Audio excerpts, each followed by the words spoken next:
नमस्कार, मैं डॉक्टर मोहनलाल मेघवाल। पूर्व के वीडियो में आपने प्रथम वर्ष संस्कृत साहित्य के दोनों प्रश्न पत्रों के सिलेबस और अंक विभाजन के बारे में जाना। अब आज हम संस्कृत साहित्य प्रथम वर्ष कला के प्रथम प्रश्न पत्र के अंतर्गत निर्धारित महाकवि भर्तृहरि के गीति काव्य नीति शतकम का अध्ययन करेंगे। पहले उसका सामान्य परिचय प्राप्त करेंगे, फिर उसमें जो नीतियुक्त बातें हैं उनका अध्ययन करेंगे। काव्य संबंधी जो साहित्य है हमारा, उसको मुख्य रूप से दो भागों में बांटा गया है। दो भेद बताए गए हैं, दृश्य काव्य और श्रव्य काव्य। दृश्य काव्य में नाटक और उसके भेद, रूपक, उपरूपक इत्यादि आते हैं। श्रव्य काव्य जिसको हम सिर्फ सुन सकते हैं उसको हम श्रव्य काव्य कहते हैं। उसमें जो है गद्य भाग है, पद्य भाग है। गद्य भाग में कथा और आख्यायिका है, पद्य में महाकाव्य, खंड काव्य है, और खंड काव्य में भी प्रबंध और मुक्तक काव्य है। और एक और विधा है श्रव्य काव्य की, चंपू जिसको हम कह सकते हैं। तो इस तरह से विभाजन किया गया है। भारतीय विद्वानों ने खंड काव्य एवं गीति काव्य में भेद नहीं माना है। खंड काव्य ही पद्यों की गयता के कारण गीति काव्य कहलाता है। जिसमें पद्य होते हैं वो पद्य काव्य कहलाता है। और खंड काव्य और महाकाव्य भेद से उसके दो भेद हैं। गीति काव्य के दो रूप उपलब्ध होते हैं, प्रबंध एवं मुक्तक। प्रबंध गीति काव्य वह कहा जाता है जिसका कथानक आद्योपांत एक ही होता है। प्रबंध गीति काव्य उसको कह सकते हैं जिसका कथानक, जिसकी विषय वस्तु, कथा वस्तु प्रारंभ से लेकर अंत तक जुड़ी होती है। मुक्तक गीति काव्य पूर्णतया स्वतंत्र होता है। एक ही पद में विषय का सांगोपांग वर्णन होता है। जो मुक्तक काव्य होता है वह स्वतंत्र होता है। उसमें हर श्लोक का अपना एक अलग अर्थ होता है और महत्व होता है। पद्यों को समझने हेतु पूर्वापर प्रसंग की अपेक्षा नहीं होती है। मुक्तक काव्य में जो पद्य होते हैं, श्लोक होते हैं, उनको समझने के लिए उनका पूर्व और अपर कोई प्रसंग की आवश्यकता हमें नहीं पड़ती है। जबकि जो प्रबंध काव्य हैं उसके जो श्लोक या जो पद्य होते हैं उनको समझने के लिए हमें पूर्व अपर संदर्भ की आवश्यकता होती है। तो गीति काव्य के अंतर्गत नीति शतक भी आता है और इसका हम अध्ययन करेंगे आज। इसके जो महाकवि हैं भर्तृहरि, उनके नाम से 3 ग्रंथ मुख्य रूप से मिलते हैं जिनको हम शतक त्रय के नाम से भी जानते हैं। महाकवि भर्तृहरि के शतक त्रय नाम से 3 मुक्तक काव्य। आपको मैंने पूर्व में भी बताया कि मुक्तक काव्य किसे कहते हैं, जिसके पद्यों का स्वतंत्र अस्तित्व होता है और जिनको समझने के लिए पूर्व पद्य से या बाद वाले पद्य से उसका कोई संबंध नहीं होता है, स्वतंत्र। तो इस तरह के 3 मुक्तक काव्य उनके उपलब्ध होते हैं, नीति शतक, श्रृंगार शतक तथा वैराग्य शतक। तो नीति शतक उन्हीं में से एक है जिसमें महाकवि भर्तृहरि ने नीति शतक के प्रत्येक पद में अनुभव पर आश्रित व्यावहारिक ज्ञान एवं नैतिकता का सुंदर प्रतिपादन किया है। कवि ने नीति शतक में मूर्ख निंदा, विद्वानों की प्रशंसा, स्वाभिमान का प्रतिपादन, धन का महत्व तथा दुर्जनों की निंदा प्रस्तुत की है।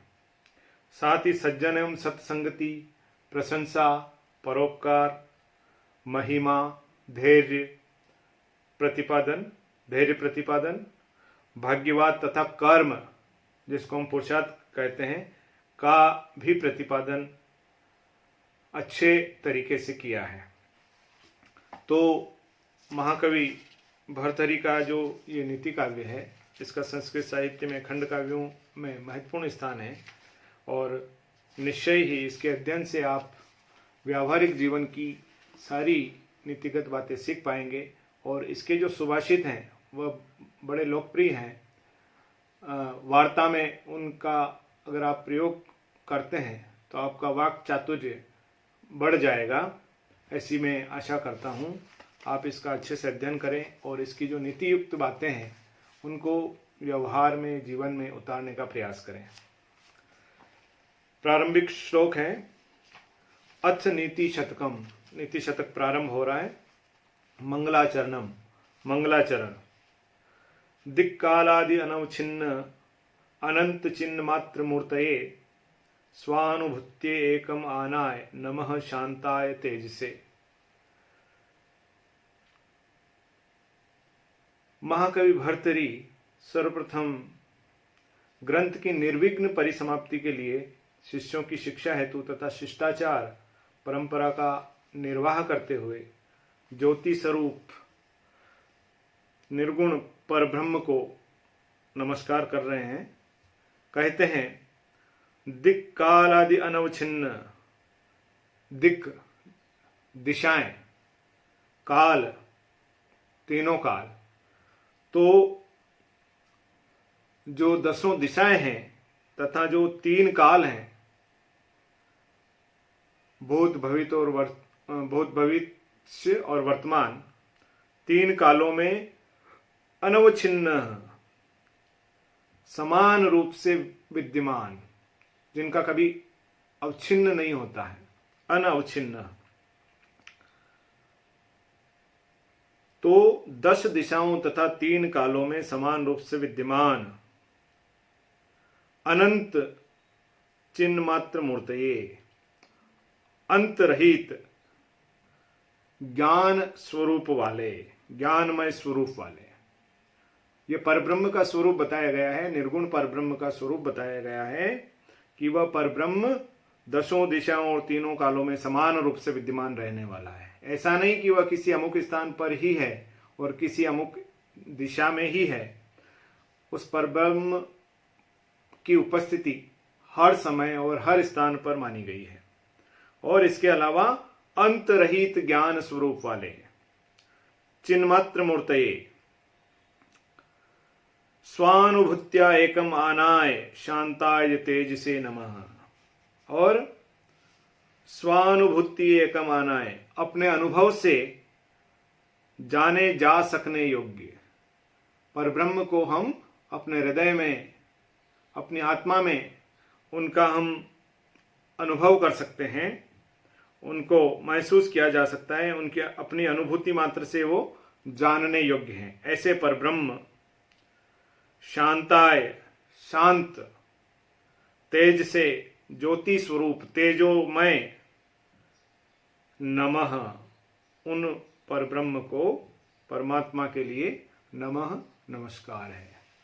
ये हमारे संस्कृत साहित्य की परंपरा है कि किसी भी ग्रंथ के प्रारंभ में मंगलाचरण किया जाता है। मंगलाचरण इसलिए किया जाता है कि जो लेखक हैं वह अपने इष्ट देव को स्मरण करते हैं कि मैं जो ग्रंथ लेखन करने जा रहा हूं वह निर्विघ्न रूप से पूरा हो, साथ ही साथ इसका जो अध्ययन करने वाले हैं उनका भी कल्याण हो। तो ये एक तरह से परंपरा बन चुकी है मंगलाचरण की। और मंगलाचरण हर ग्रंथ के प्रारंभ में देखा जाता है। तो यहाँ पर भी जो है नमस्कारात्मक प्रकार का 3 प्रकार के मंगलाचरण बताए गए हैं, आशीर्वादात्मक, नमस्कारात्मक और वस्तु निर्देशात्मक।